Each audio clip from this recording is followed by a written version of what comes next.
Allah wahdahu la syarika lahu ta'ziman li sya'nih wa asyhadu anna Muhammadan abduhu wa rasuluhu da'i ila ridwanih. Allahumma salli alaihi wa ala alihi wa ashabihi wa ikhwanih.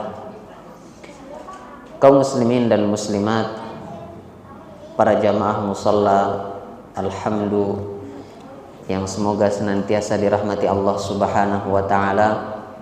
Alhamdulillah, malam hari ini Allah Subhanahu wa taala kembali mempertemukan kita dalam sebuah majelis ilmu, dalam sebuah majelis yang kita harapkan diberkahi oleh Allah Subhanahu wa taala.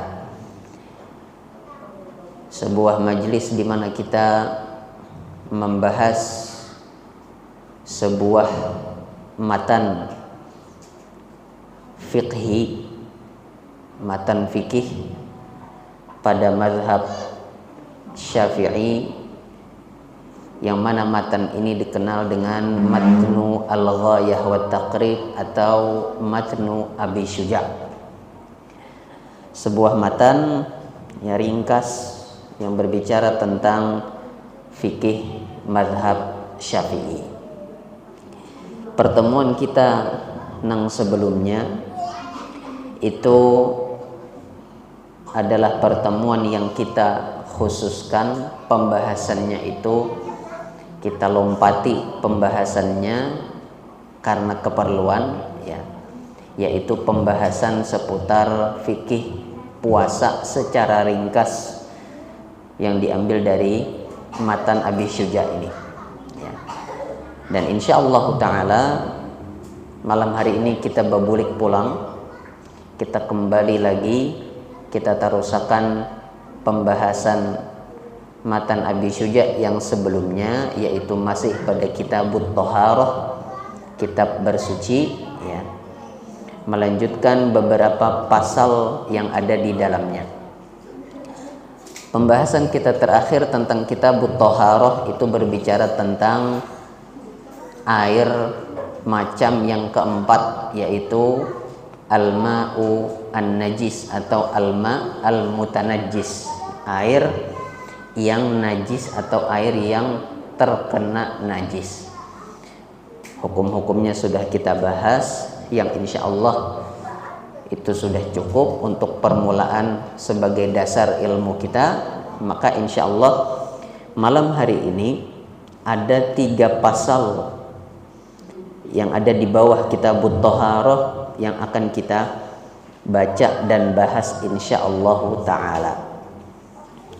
Pasal yang pertama itu adalah pasal tentang status kulit bangkai hewan. Kemudian yang kedua hukum, pasal tentang hukum memakai bejana wadah yang terbuat dari emas lawan perak. Dan yang ketiga pasal seputar siwak. Lamun sudah tuntung 3 pasal ini, maka insya Allah kita akan masuk kepada pasal yang selanjutnya, pasal seputar wudhu. Jadi 3 pasal malam hari ini sebelum akhirnya kita masuk ke pasal wudhu. Kita masuk pada pasal yang pertama, jamaah rahimani wa rahimakumullah. Berkata Al-Imam Abu Syuja' rahimana wa rahimahullahu ta'ala, faslun wa juludul maitati tathuru bid-dibaghi illa jildal kalbi wal khinziri wa ma tawallada minhuma aw min ahadihima. Ujar Imam Abu Syuja' rahimahullahu ta'ala, pasal pasal itu sebujurnya artinya, lamun kita terjemahkan dari bahasa Arab ke bahasa Indonesia, faslun artinya apa? Pemisah. Faslun artinya pemisah antara pembahasan nang lalu lawan nang akan datang. kemudian diserap faslun ini menjadi pasal yang fungsinya sama juga. Ketika sudah diserap ke dalam bahasa Indonesia, fungsi pasal itu gasan memisah pembahasan sebelumnya lawan pembahasan yang sekarang. Apa isi pasalnya? Jadi Imam Abu Syuja, wa juludul maitati tathuru biddibaghi, dan kulit bangkai hewan ini bisa menjadi suci dengan cara ad-dibagh, dengan cara disamak. Illa jildal kalbi wal khinziri wa ma tawallada minhuma aw min ahadihima, kecuali ini nang kada kawa suci meskipun sudah disamak, maksudnya yaitu kulit bangkai, mohon maaf, anjing lawan babi lawan keturunannya. Jadi misalnya ada hewan nang dikawinkan salah satu gennya tuh gen anjing misalnya, hewan lain misalnya gen binatang apa, ini termasuk juga ke dalam hukum anjing lawan babi. Jadi umpamanya abahnya anjing misalnya, ya, induk jantannya, induk betinanya misalnya hewan lain, kucing misalnya, dikawinkan. Nah, hasilnya itu ya, umpat statusnya kepada anjing. Atau dibalikkan, misalnya jantannya kucing, betinanya anjing misalnya, lahir anaknya. Nah, anaknya itu tetap umpat status yang anjing. Ya, karena ada mungkin orang bereksperimen sebagaimana orang mengawinkan kuda lawan keledai. Ya, kuda lawan keledai dikawinkan, anaknya itu namanya bighal. Ya, bighal. Entah apa bahasa Indonesianya orang kada tahu, tapi yang jelas bahasa Arabnya bighal. Ya, itu hasil kawin silang kuda lawan keledai. Baik. Nah, jadi berdasarkan penjelasan atau keterangan Imam Abu Syuja rahimahullahu taala ini, ya, maka ada beberapa hal yang bisa kita bahas. Yang pertama yaitu hukum asal bangkai, ya, bangkai sabijian, hendak kulitnya kah, hendak tulangnya, hendak apanya, pokoknya bangkai hewan, hukum asalnya adalah najis. Hukum asalnya ini berlaku untuk seluruh jenis hewan atau seluruh jenis binatang. Mau binatang yang boleh kita makan dagingnya, halal kita makan dagingnya, apalagi ya, yang tidak halal untuk kita makan dagingnya. Dalilnya apa? Dalilnya adalah Quran surat Al-Maidah ayat ketiga. Allah Subhanahu wa taala berfirman, hurrimat alaikumul maitah, diharamkan atas kalian itu al-maitah, bangkai hewan. Ya, sehingga apapun yang kita lakukan dengan bangkai itu haram. Memakannya haram, memanfaatkannya untuk fungsi yang lain haram juga. Ya.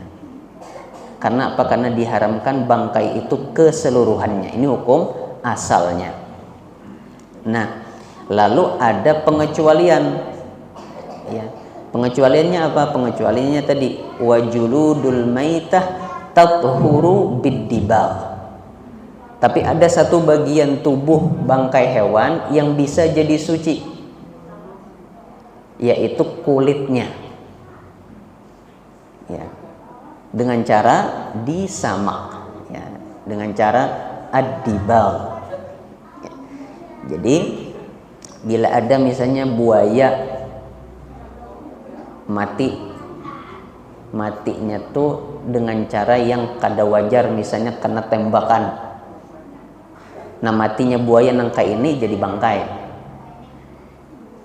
Bolehkah kita memanfaatkan kulitnya? Boleh, dengan syarat harus disamak dulu kulit buayanya. Bagian tubuh nang lempang kada boleh. Karena yang ada keterangan boleh hanya kulitnya aja. Dengan syarat disamak tadi. Ya. Kayak itu juga misalnya kulit beruang. Orang berburu beruang, tembaknya, mati beruangnya. Lamun hendak memakai kulit beruang ini gasan apa saja, gasan karpet, gasan hiasan, terlepas dari hukum secara duniawinya ya. Terlepas dari itu, lamun hendak dipakai, lamun hendak memanfaatkan harus disamak terlebih dahulu. Nah, nang kayak apa garang samak itu? Jadi samak ini, jamaah rahimani wa rahimakumullah, sebetulnya caranya beragam. Ya, kalau di zaman kita sudah maju itu pakai bahan-bahan kimia untuk memisahkan potongan-potongan daging yang masih menempel di kulit, kotoran-kotoran yang masih menempel di kulit, ya, dari kulitnya. Pakai kimia. Ya, macam-macam. Tapi mau pakai cara apapun, patokan keberhasilan samak itu 3. Kita hendak mengetahui samak ini berhasil atau kada, itu patokannya 3. Bila salah satunya kadada, berarti belum lingis lagi, belum sah lagi samaknya. Berarti harus disamak ulang sampai terpenuhi 3 patokan ini. Apa 3 patokan ini? Sebagaimana disampaikan oleh Imam Al-Hisni dalam Kifayatul Akhyar. Yang pertama, patokan yang harus kita perhatikan adalah terangkatnya sisa-sisa kotoran, daging dan sebagainya dari kulit. Ya. Jadi harus lingis, harus habis. Itu patokan pertama. Yang kedua, kulitnya menjadi bersih. Bersih dari darah, ya, bersih dari noda bekas kotoran misalnya. Jadi selain lingis dari daging, kemudian gumpalan darah kah atau yang lainnya, juga harus bersih. Kemudian patokan yang ketiga adalah tidak kembali lagi kotoran-kotoran tersebut pada kulit yang sudah disamak. Jadi bilanya kita menyamak kulit, berasih nih, imbah itu kita tinggal sejam 2 jam, soalnya bebulik pulang berarti belum tuntung ya, timbulan pulang misalnya bakteri-bakterinya berarti belum lingis. Harus bujur-bujur habis lingis pada kondisi apapun tuh kada bebulik lagi kotoran tadi, kada bebulik lagi bakteri tadi. Nah, itu berarti sudah berhasil samak kita. Bila salah satu dari 3 ini tidak terpenuhi, maka samaknya belum berhasil. Artinya kulit bangkai hewan tadi statusnya tetap najis, kada boleh dipakai. Nah, lamun sudah tuntung disamak, berhasil samaknya, maka kulit bangkai hewan tadi statusnya menjadi suci, boleh dipakai gasan nang apa haja selama pemakaiannya mubah. Hendak diulah tapih boleh, diulah jaket boleh dipakai, hendak dijadikan sajadah misalnya boleh juga ya, selama itu juga harus diperhatikan tadi, selama itu memang legal hukumnya ya. Jadi mubah secara syariat, boleh secara syariat, tapi bila ternyata secara aturan manusia duniawi kada boleh, ya kada boleh berarti ya, meskipun secara syariat boleh ya. Jadi boleh dipakai untuk melaksanakan sholat ya, misalnya tapih dari kulit apa misalnya dipakai gasan sholat boleh ya. Mantel dari bulu apa, misalnya jaket dari bulu apa dipakai sholat boleh ya, karena statusnya sudah suci. Baik, kemudian nang selanjutnya, jamaah rahimani wa rahimakumullah ya, Sucinya kulit bangkai hewan ini dengan cara disamak hanya berlaku pada hewan selain anjing dan babi tadi. Makanya dikatakan oleh Imam Abu Syuja' tadi, illa jildal kalbi wal khinziri wa ma tawallada minhuma aw min ahadihima. Tidak berlaku sucinya kulit bangkai hewan meskipun sudah disamak kalau hewannya tadi adalah anjing, babi atau turunannya. Ya. Jadi tetap kada boleh, hendak sebersih apapun kita menyamak kulit anjing tetap kada boleh dipakai karena statusnya kada jadi suci, tetap najis. Kayak itu juga babi. Ya, oleh karena itulah bila kita nukar sepatu misalnya ada keterangan terbuat atau sebahagian bahannya dari kulit anjing atau babi, kada boleh dipakai. Ya, bahkan tidak boleh diperjualbelikan oleh seorang muslim. Ya. Nah, mengapa demikian? Karena jamaah rahimani wa rahimakumullah, dalam mazhab Syafi'i secara umum, kita bicara secara umum, anjing lawan babi itu najis total, baik pada saat dia masih hidup, apalagi sudah mati dalam keadaan bangkai. Jadi hidup hajanya najis, makinnya imun mati dalam kondisi bangkai. Ini secara umum menurut mazhab Syafi'i. Kenapa ulun katakan secara umum? Karena kalau kita telah lebih dalam, sebetulnya dalam internal mazhab Syafi'i sendiri terjadi perselisihan pendapat. Ada yang mengatakan, ya, anjing lawan babi ini tadi dia najis liurnya saja, sehingga yang lainnya masih boleh dimanfaatkan. Ada juga yang mengatakan, ya, khusus kulit anjing dan babi ini sah-sah saja untuk dipakai, bisa jadi suci kalau disamak. Ada yang mengatakan demikian, tapi itu pendapat minoritas di kalangan mazhab Syafi'i.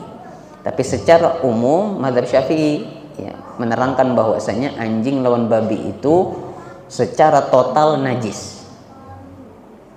Jadi jangan sampai tahayut, meskipun beda antara seseorang yang tahayut liurnya anjing lawan tahayut kulitnya aja. Ya, tapi memang karena tadi mazhab Syafi'i mengharamkannya secara total, ya, berarti jangan sampai tahayut kulitnya, bulunya, apalagi liurnya. Ya, karena ini hewan yang kenajisannya itu dianggap sebagai kenajisan yang total tadi. Baik. Ya. Dan mazhab Syafi'i dalam hal ini, jamaah rahimani wa rahimakumullah, termasuk mazhab yang sangat ketat menghukumi anjing dan babi. Sedangkan mazhab Maliki, kemudian mazhab Hanafi, ini ada kelonggaran sedikit. Tapi Syafi'i dan Hambali sepakat bahwa anjing dan babi ini haram secara total. Baik. Kemudian jamaah rahimani wa rahimakumullah, habis pembahasan seputar kulit, tapi masih dalam pasal yang sama, Imam Abu Syuja' rahimahullah ta'ala mengatakan, wa 'azmul maitati wa sya'ruha najisun illal adami. Tulang bangkai hewan, kemudian bulu bangkai hewan. Tadi kulit nih bulunya. Kulit itu yang menempel dengan daging. Kalau bulunya itu yang di luar, di bagian luar, ya, di bagian luar kulit. Ini keduanya, ya, tulang hewan, tulang bangkai hewan dan juga bulu bangkai hewan, ini hukumnya najis. Ya.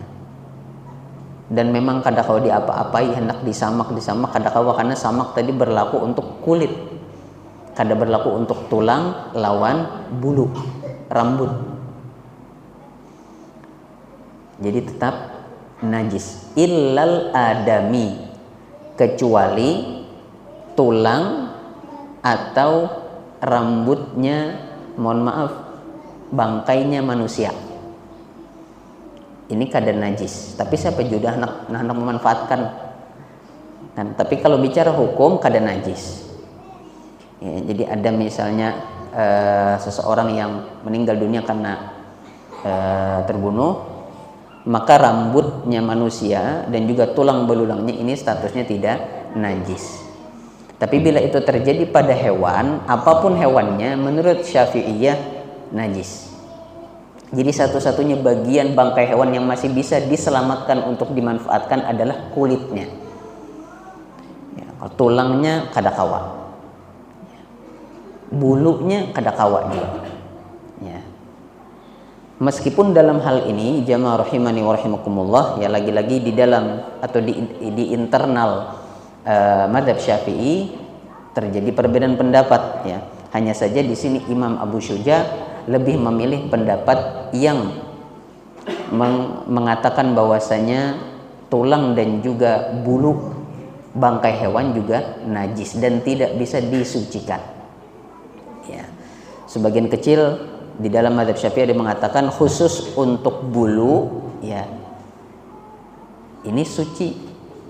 Kenapa? Karena dia posisinya di luar, kada bersentuhan lawan nang rigat-rigat daging nang di dalam tuh kada bersentuhan, sehingga suci-suci saja dan kada perlu diapa-apai, paling dibasuh aja. Ya, tapi ini lagi-lagi pendapat yang tidak dipilih oleh Imam Abu Syuja' rahimahullahu ta'ala. Wallahu a'lam. Baik, ini adalah pasal yang pertama yang kita bahas malam hari ini seputar status kulit bangkai hewan. Selanjutnya, pasal yang selanjutnya, jamaah rahimani wa rahimakumullah, kita pindah ke pasal berikutnya. Faqala rahimahullahu ta'ala, faslun wala yajuzu isti'malu awani adh-dhahabi wal fiddah wa yajuzu isti'malu ghairihima minal awani. Ujar Imam Abu Syuja' rahimahullahu ta'ala, kada boleh memakai wadah bejana nang terbuat dari emas lawan perak, handak sabijian terbuat dari emas lawan perak atau sebahagiannya, ya. Wa yajuzu isti'malu ghairihima minal awani, tapi bahan logam mulia nang lain boleh dipakai, ya, untuk jadi bahan pembuatan wadah atau bejana, ya. Jadi piring emas, piring perak, gelas cangkir emas perak kada boleh, ya. Bahkan disebutkan di sini kalau seandainya, ya, ada seseorang nang baisi piring emas, kemudian sengaja atau tidak sengaja dirusak oleh orang lain piring emasnya tadi, maka orang yang merusak ini tidak perlu mengganti kerusakan, ya. Karena memang dari awal menggunakan atau sekedar membeli untuk hiasan piring emas atau perak ini memang tidak boleh.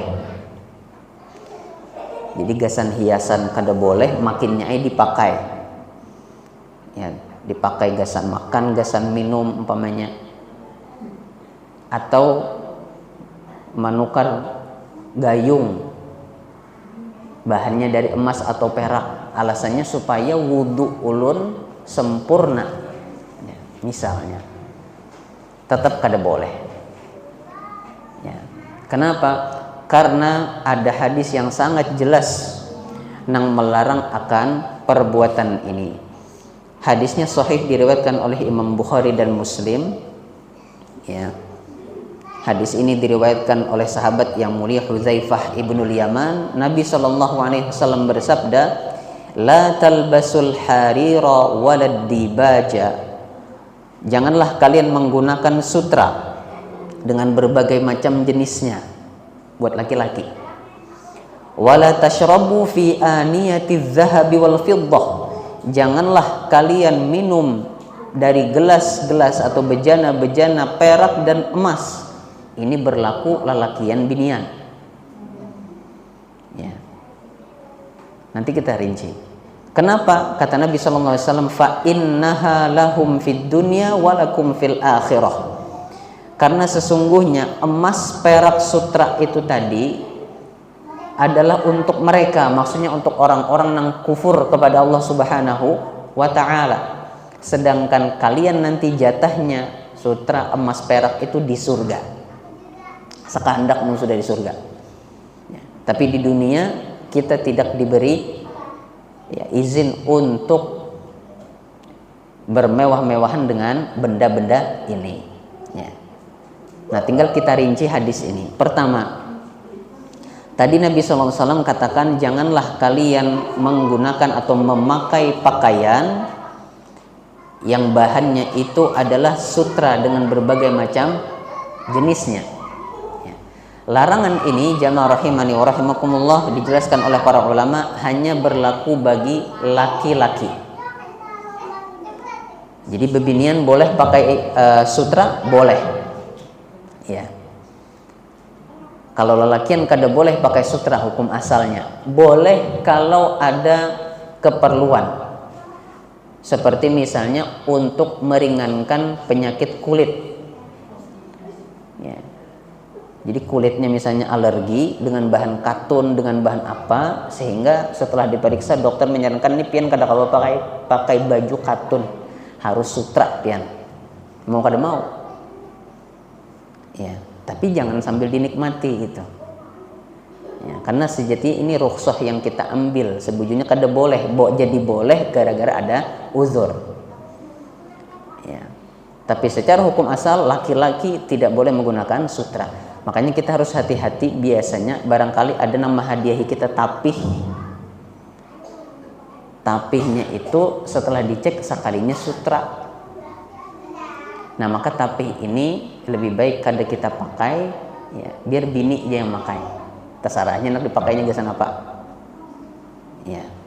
Tapi kalau kita bisa pastikan tapih kita ini bahannya misalnya sutra, ya, maka kita tidak boleh memakainya. Tapi bila tulisannya aja sutra, bahannya kada sutra kada apa-apa.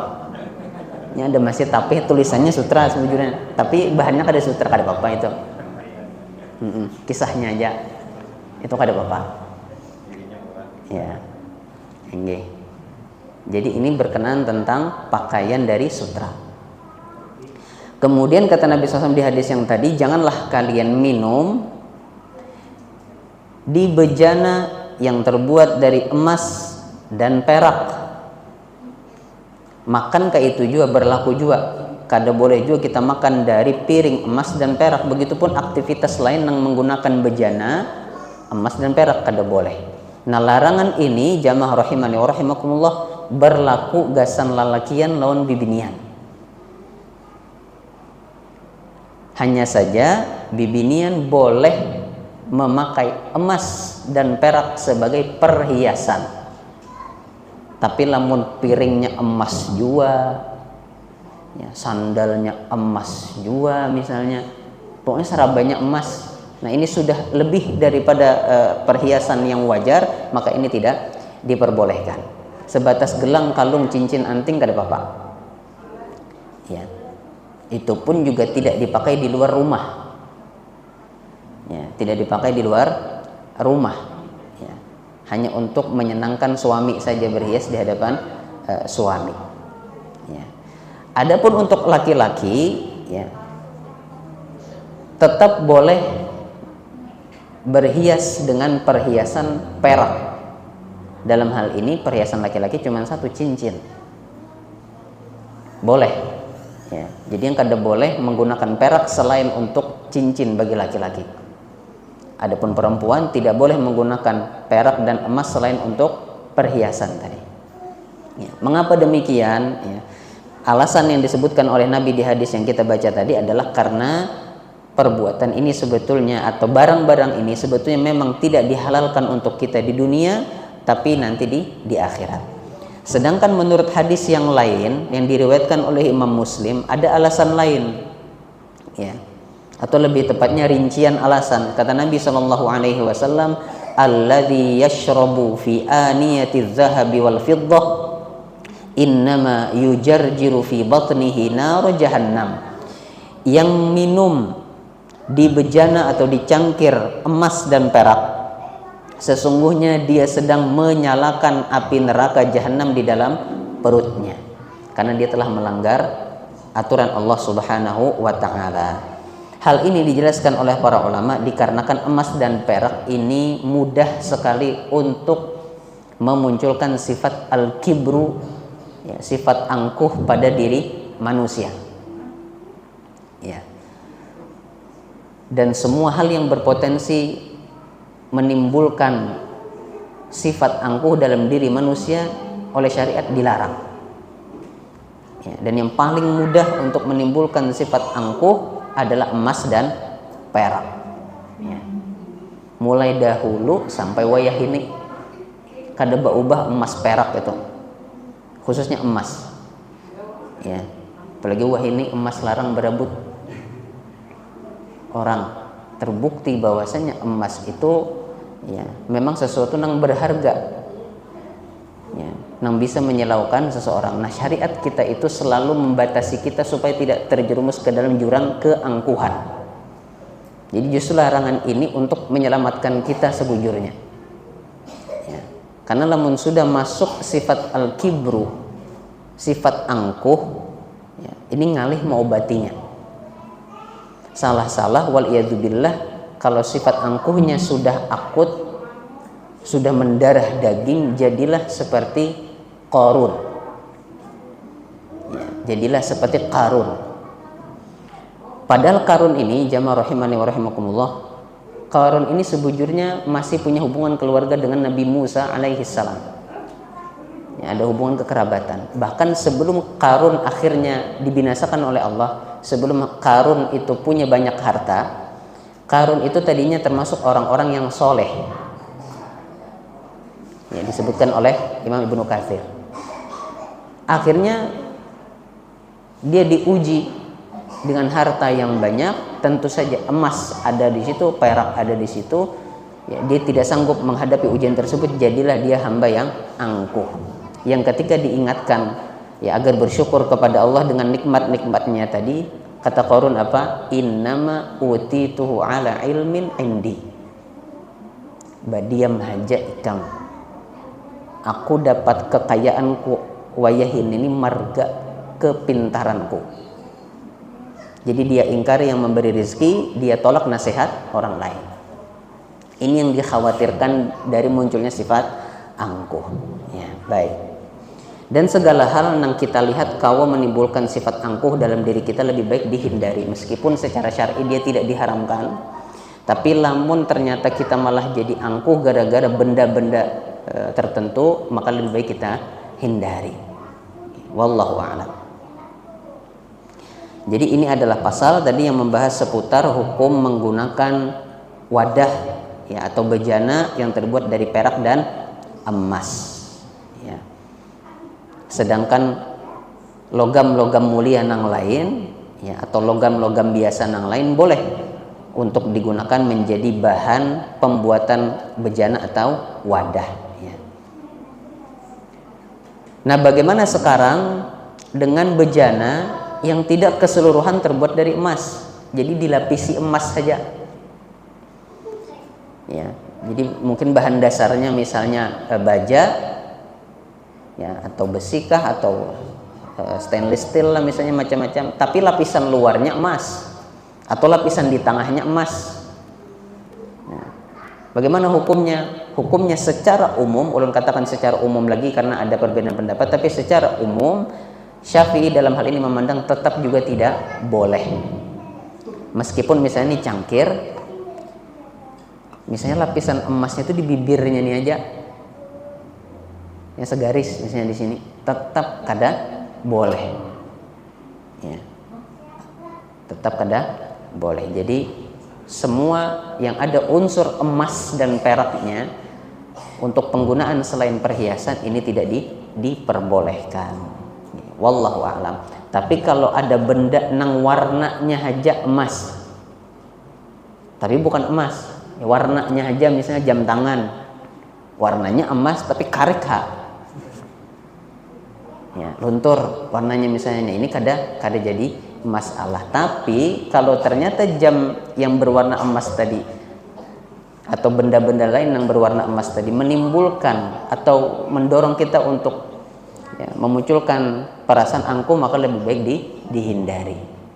Kita main aman aja dalam masalah ini. Wallahu a'lam.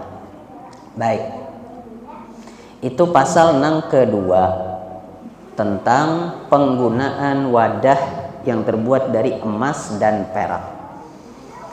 Kemudian jamaah rahimani wa rahimakumullah, pasal nang ketiga nang terakhir pada malam hari ini insyaallah taala adalah pasal seputar siwak. Ya.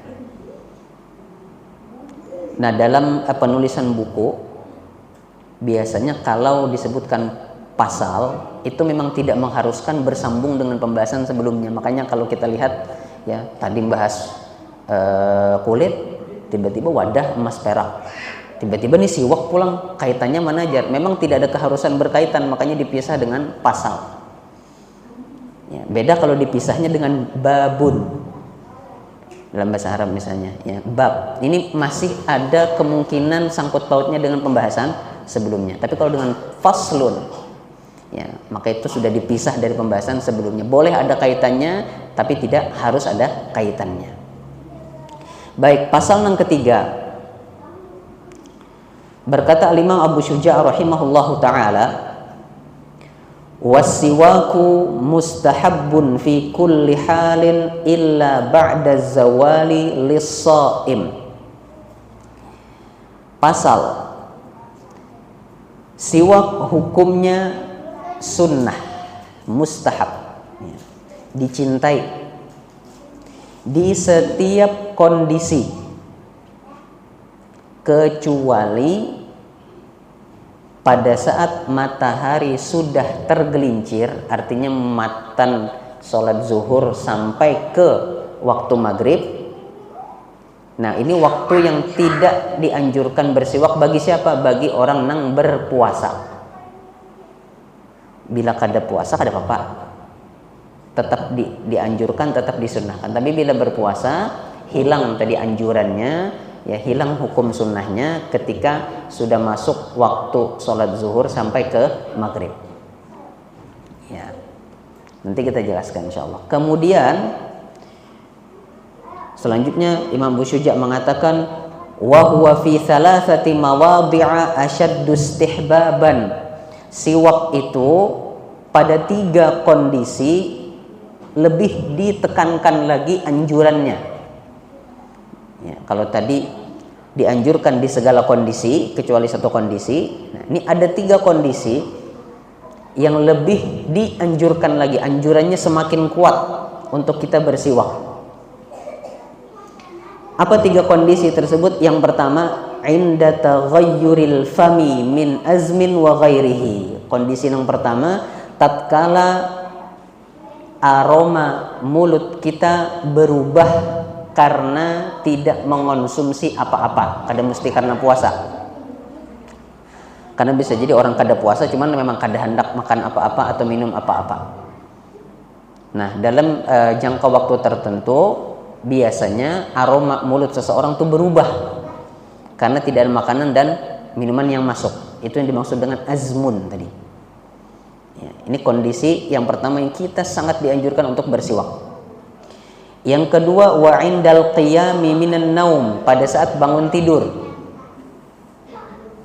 Karena pada saat kita tidur, kita tidak makan, tidak minum, sehingga terjadi azmun tadi. Maka bangun tidur kita dianjurkan dan lebih ditekankan lagi untuk bersiwak. Dan kondisi yang ketiga, wa indal qiyami ilas shalah, tatkala hendak melakukan salat. Ya.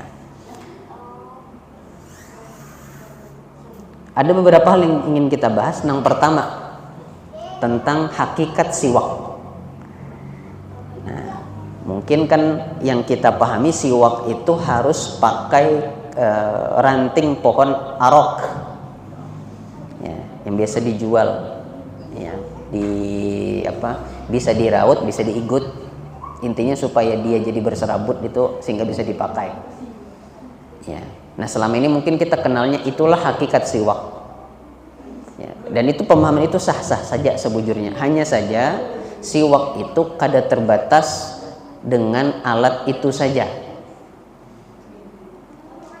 Jadi menggunakan alat apapun selama fungsinya adalah membersihkan mulut, baik itu gigi dan lidah, ya, hendak itu pakai sikat gigi, odol kah kadakah, merek odolnya apa, ya, atau misalnya pakai kain baju, atau misalnya pakai jari tangan, selama memang fungsi membersihkan mulut terlaksana, maka ini sah dikatakan bersiwak, ya. Jadi kada harus nukar siwak yang kayu tadi dulu, hanya dikatakan siwak nang sunnah, sikat gigi nang ada di rumah kita tuh aja, amun diniatakan niatnya siwak yang dianjurkan oleh syariat, maka sudah bernilai pahala, ya. Jadi sesuaikan lawan kemampuan kita, meskipun dalam hal ini yang lebih afdol, lamun kita sanggup, lamun kita ada kemampuan, ya, menggunakan ranting kayu arok tadi, ya, mungkin ada yang jual, ya, atau dibawakan orang bulik haji, bulik umroh misalnya, ya. Tapi kalau memang kada kawa, ya sudah, sikat gigi pun sudah cukup, ya. Jadi ini hakikat siwak, ya, baik, karena inti siwak tadi adalah membersihkan mulut, baik. Kemudian yang kedua yang ingin kita bahas adalah seberapa istimewa sebujurnya bersiwak ini di dalam syariat kita, ya. Kalau ditanya dengan pertanyaan ini, maka jawabannya adalah siwak itu sangat amat istimewa, karena Nabi SAW pada saat menjelang akhir hayatnya saja, ya, beliau berpangku di pangkuannya Aisyah. Kemudian beliau melihat seseorang sahabat, ulun kada ingat ngarannya, sedang bersiwak dengan siwak nang basah, ya. Jadi Nabi lagi kondisi mau meninggal dunia, ya, menjelang sakaratul mautnya, di pangku Aisyah tiba-tiba ada yang menjenguk Nabi sedang bersiwak. Maka Nabi SAW mengisyaratkan kepada Aisyah, dan Aisyah paham bahwa Nabi itu hendak bersiwak juga, ya. Dari sekian banyak bersih-bersih yang bisa Nabi lakukan, beliau memilih bersiwak, ya. Kenapa? Karena seorang muslim dianjurkan untuk tampil bersih dan wangi. Kalaupun kada wangi, minimal tidak ada aroma yang mengganggu orang lain. Itulah kenapa Nabi SAW gemar sekali bersiwak. Sidin hendak masuk rumah, hendak bertemu dengan bini, siwak, ya. Apalagi hendak sholat. Bahkan Nabi katakan, laula an asyqa ala ummati la amartuhum bisiwaki inda kulli sholah. Seandainya aku tidak khawatir memberatkan umatku, maka pasti aku akan wajibkan bersiwak sebelum sholat atas mereka. Tapi karena Nabi tahu ini akan berat, ya, maka akhirnya siwak itu hanya sebatas sunnah, tapi sunnah yang sering sidin gawi, ya. Kada biasa sidin tinggalkan sunnah siwak ini. Bahkan tiap kali sidin bangun di malam hari, mailan siwak, meskipun habis itu guring pulang, ya. Saking beliau ingin menjaga kenyamanan berkomunikasi dengan orang lain, ya. Baik, jadi ini kedudukan siwak dalam syariat kita.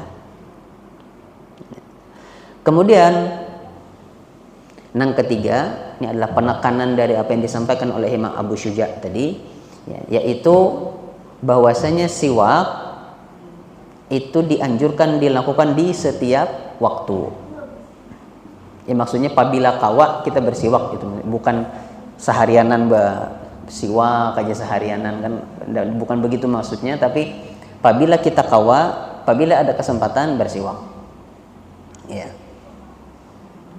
Khususnya pada saat kita ingin melaksanakan ibadah, ya, yang identik dengan lisan, baca Quran, sholat, berzikir, berdoa, ya, dan yang lainnya, termasuk, ya, berinteraksi dengan keluarga kita, khususnya dengan istri kita atau dengan suami kita. Ini dianjurkan. Nah, anjurannya ini semakin kuat, tadi sebagaimana kita baca, ini semakin kuat lagi anjurannya itu pada 3 kondisi. Yang pertama pada saat kondisi mulut aromanya itu berubah. Kemudian yang kedua pada saat bangun dari tidur. Ya, ini guring apa aja, hendak guring malam bangun gasan subuh kah atau guring siang, intinya apabila aja bangun guring dianjurkan dan anjurannya semakin kuat untuk bersiwak. Ya.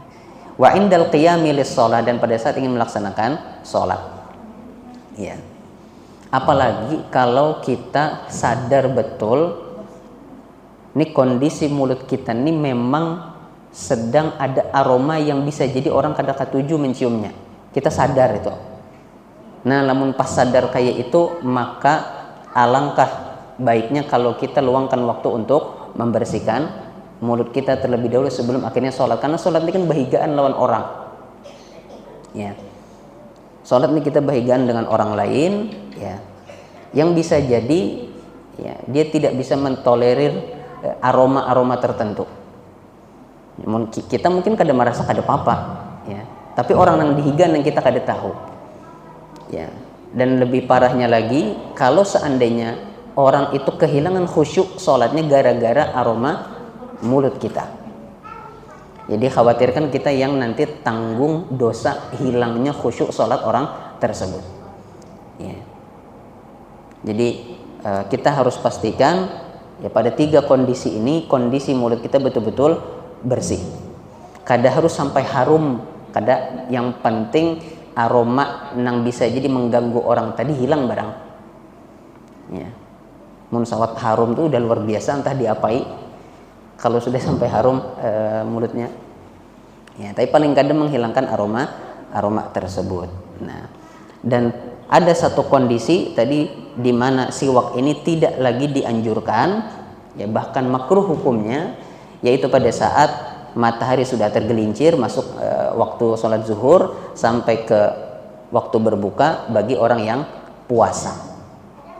Kenapa? Karena untuk mendapatkan keutamaan, ya, yang disebutkan oleh Nabi dalam hadis yang lain, la khulufu famis shaimi atyabu indallah min rihil misk.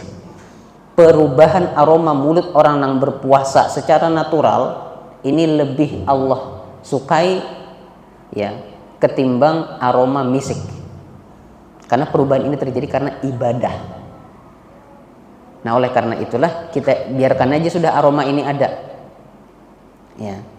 Dibiarkan saja aromanya ada, toh juga akan diringankan dengan wudhu biasanya, karena kita kumur-kumur itu biasa sedikit meringankan aroma mulut kita. Ya. Itu sudah cukup tanpa perlu bersiwak. Tapi lamun hendak bersiwak pang misalnya asari sih benar, ya kada apa-apa. Tidak jadi masalah, hanya saja ini tidak dianjurkan. Nah, wallahu a'lamu bissawab. Pasal ketiga ini adalah sebagai muqaddimah menuju pasal selanjutnya, yaitu tentang wudu. Ya, di mana Nabi pun juga pernah bersabda, laula an asyqa ala ummati la amartuhum bisiwaki 'inda kulli wudu. Seandainya aku tidak khawatir memberatkan umatku, ya kelak aku akan perintahkan mereka untuk selalu bersiwak sebelum berwudu. Ya. Baik, jadi ini seakan-akan muqaddimah, ya. Dibahaslah perihal siwak sebelum nanti kita membahas perihal wudu. Yang jelas di sini jamaah rahimani wa rahimakumullah, satu kesimpulan yang bisa kita ambil dari 3 pasal yang kita bahas ini adalah bahwa Islam adalah agama yang sangat amat memperhatikan kebersihan dan kesucian. Ya, khususnya pada barang-barang yang akan dipakai atau yang akan kita manfaatkan, tanpa mendorong umatnya menjadi umat yang angkuh. Jadi betul-betul di tengah, disuruh barasih iya, disuruh harum iya, disuruh rapi iya, tapi jangan berlebihan sehingga muncul angkuh. Ya. Wah, ulun sudah harum banar, ulun sudah mandi, ulun sudah gosok gigi kada hendak beparak lawan si anu tuh. Nah, ini berlebihan. Ya, muncul angkuh, maka Islam tidak membenarkan hal tersebut. Islam ia menyuruh kerapian, menyuruh kebersihan, menyuruh kita untuk menjadi sosok yang nyaman ketika berinteraksi dengan orang lain, ya, tapi tetap ya tidak berlebihan sehingga nanti muncul sifat angkuh, ya. Nah, ini 3 pasal yang kita bisa bahas pada malam hari ini. Alhamdulillah, insyaallah taala kita akan lanjutkan pasal yang berikutnya tentang wudu pada pertemuan yang akan datang. Ini yang bisa disampaikan. Apabila ada pertanyaan maka ulun persilakan.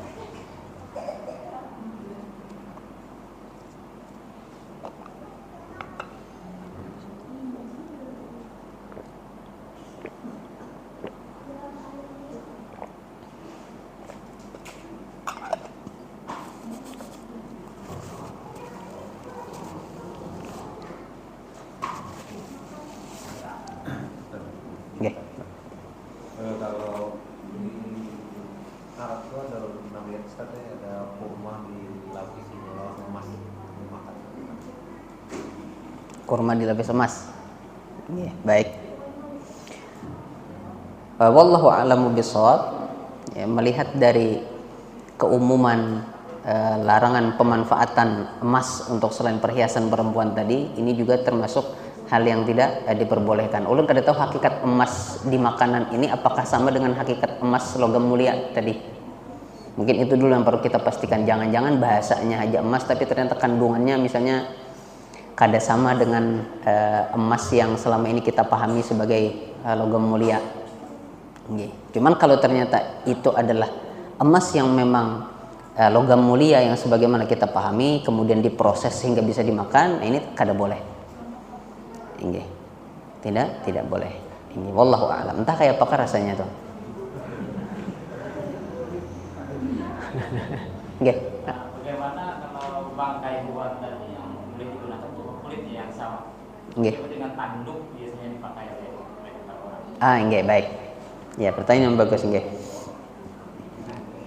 Fenomena yang bisa kita temukan adalah biasanya ada tanduk baklun kepala-kepalanya masih hewan tertentu yang dijadikan hiasan atau pajangan. Ya. Nah, apa hukumnya? Maka hukumnya itu sama tadi kalau kita berpatokan dengan kesepakatan secara umum mazhab Syafi'i, ya, maka ini kita sedang memajang sesuatu yang tidak diperbolehkan. Ya. Karena tanduk tadi termasuk tulang yang dia tidak bisa suci statusnya, mau diapakan saja caranya. Ya. Jadi solusinya ya mau kada mau ya, tanduknya hilangkan, sisakan kulitnya aja. Ya. Tapi kalau seandainya ternyata misalnya ujar nang bajual itu kada tanduk asli, kisahnya aja itu, cuman kulitnya asli jar, ya maka tidak mengapa. Ya. Yang bermasalah kalau tanduknya tadi asli, bahkan mungkin ada giginya biasanya juga masih, ya ini juga tidak bisa hilang status kenajisannya dan dia tetap dihukumin najis, ya, sehingga dicopot, ya tidak lagi dipakai, dibuang, ya dibuang. Dan sebetulnya memperjualbelikan hal ini termasuk sesuatu yang tidak dibenarkan oleh syariat karena sedang menjual sesuatu yang tidak ada manfaatnya, ya. Jadi transaksinya itu tidak sah karena rukun jual belinya hilang, ya. Wallahu a'lam.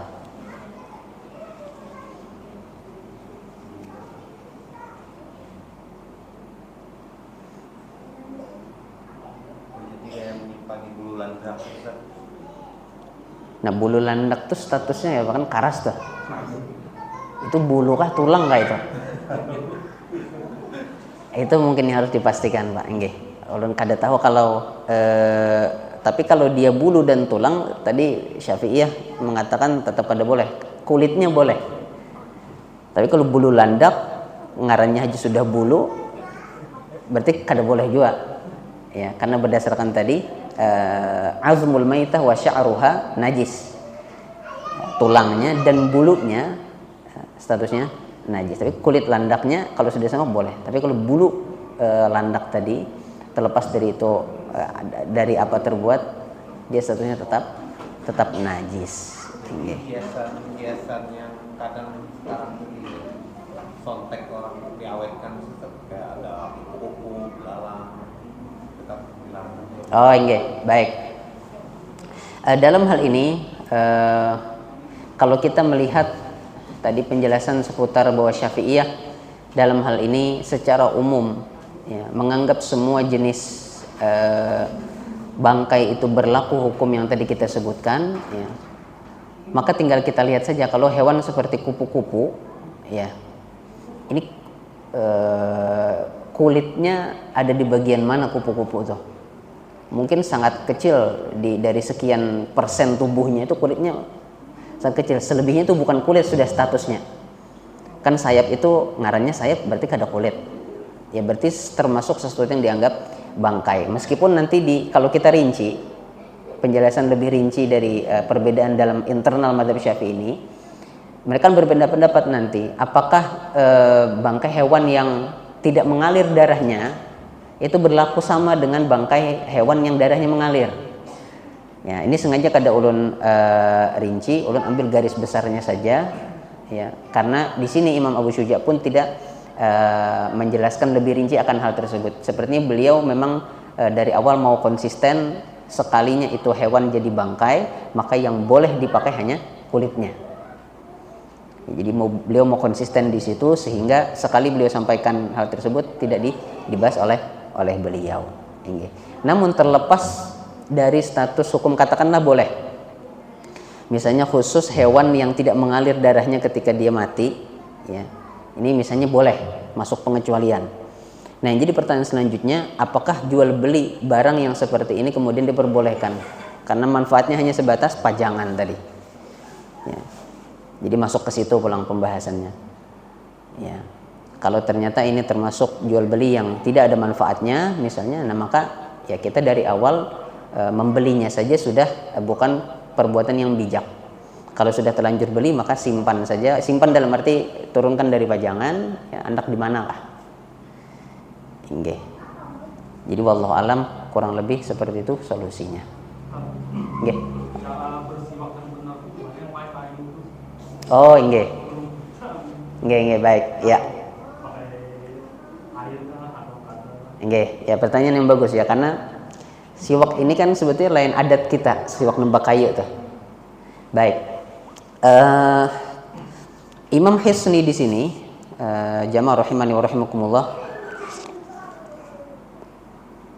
Nah, di sini beliau katakan tidak ada tata cara khusus yang pakem untuk penggunaan siwak itu seperti apa. Jadi sebelum beliau mengatakan itu, memang ada perbedaan pendapat di kalangan para ulama cara pakai siwak. Pertama, pakai tangan apa? Kanan atau kiri? Ya. Ulama yang berpendapat bersiwak itu adalah kegiatan murni ibadah. Bukan dalam rangka membersihkan, tapi dia murni ibadah, murni mengikuti sunnah Nabi, hendak barasih kada barasih, pokoknya bila bersiwak dinilai ibadah. Ulama yang berpendapat seperti ini maka menganjurkan bersiwak pakai tangan kanan karena ibadah sesuatu yang baik. Ulama yang menganggap bersiwak itu adalah proses menghilangkan kotoran, maka sama kayak beristinja, akhirnya tangan kiri bersiwaknya. Satu. Perbedaan selanjutnya mulainya dari gigi kanan ke kiri ke kanan kah?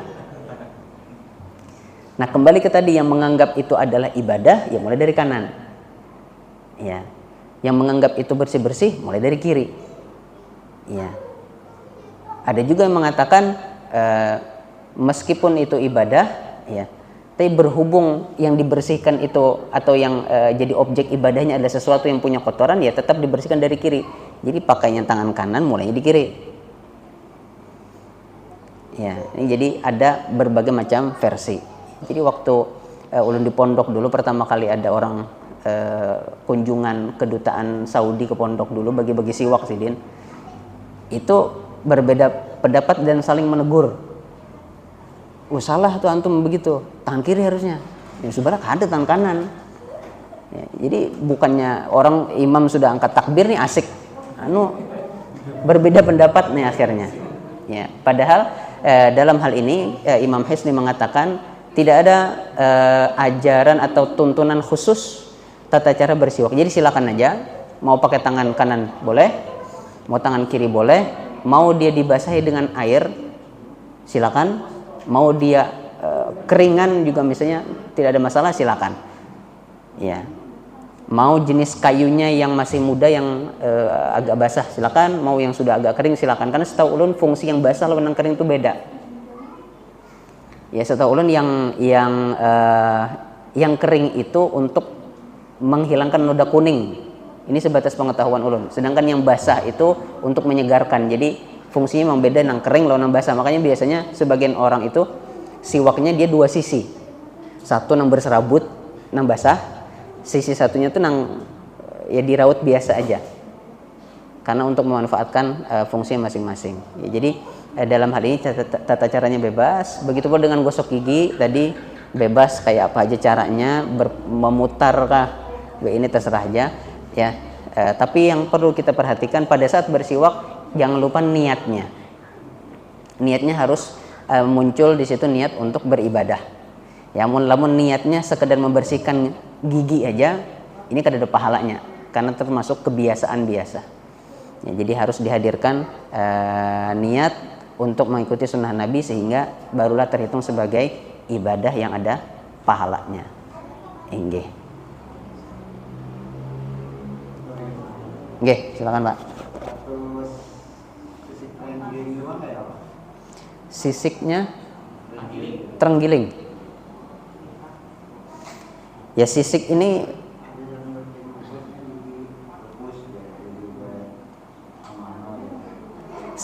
sama ke dalam kulit, Pak.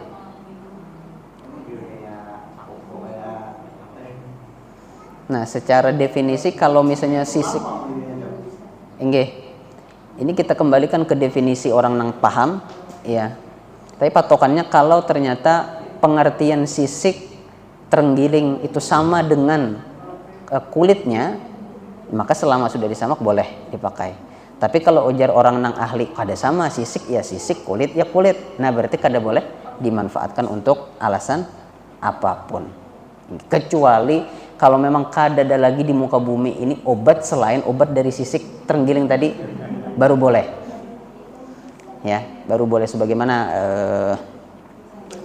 waktu saat COVID waktu itu tentang vaksin dan lain sebagainya terjadi perbedaan pendapat ya, tapi berhubung hanya itu yang ada, hanya itu caranya, tidak ada cara lain, maka akhirnya diperbolehkan karena darurat ya. Tapi kalau masih ada pilihan obat nang lain, maka lebih baik menggunakan obat nang lain. Nggih, wallahu a'lam. Nggih. Masalah sutra buat laki-laki tadi kalau nggak dipakai langsung misalnya jadi spray atau selimut tetap boleh. Nggih, baik. Sama hukumnya Pak, karena yang jadi larang adalah pemanfaatannya, dimanfaatkan sebagai karpet ya, yang kemudian kita sebagai laki-laki duduk di atasnya, ini tidak diperbolehkan. Dimanfaatkan sebagai sarung spray atau sarung bantal ya, karena kita nanti akan tidur di atasnya, tidak diperbolehkan. Jok motor misalnya, karena kita yang akan duduk di atasnya misalnya, tetap tidak diperbolehkan. Enggak, jadi patokannya adalah pemanfaatan sutra tadi. Ya, nah selama itu kita kaum laki-laki manfaatkan sutra tersebut untuk keperluan kita, nah maka ini tidak diperbolehkan. Kecuali tadi memang kada ada lagi pilihan selain harus pakai sutra, ya maka darurat kondisinya boleh. Tapi kalau masih ada pilihan lain, maka kita pindah ke pilihan yang lain. Nggih. Wallahu a'lam.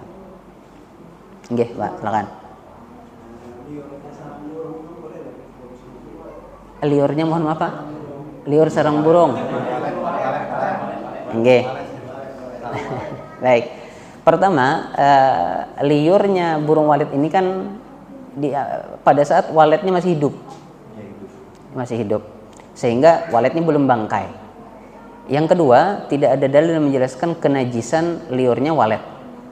Jadi sah dan boleh untuk diperjualbelikan atau dimanfaatkan untuk keperluan nang lain. Beda kalau sudah mati waletnya. Nah, isi-isi dalamnya itu selain kulitnya, nah itu memang tidak bisa dimanfaatkan lagi. Inggih. Wallahu a'lam. Cukup insyaallah. Inggih. Baik, jamaah rahimani wa rahimakumullah. Ini yang bisa kita bahas pada kesempatan malam hari ini. Segala salah dan kurang ulun mohon maaf sebesar-besarnya. Wallahu a'lamu bissawab. Wa sallallahu ala nabiyyina Muhammadin wa ala alihi wa sahbihi wa sallim. Wa akhiru da'wana anil hamdulillahi rabbil alamin. Assalamualaikum warahmatullahi wabarakatuh.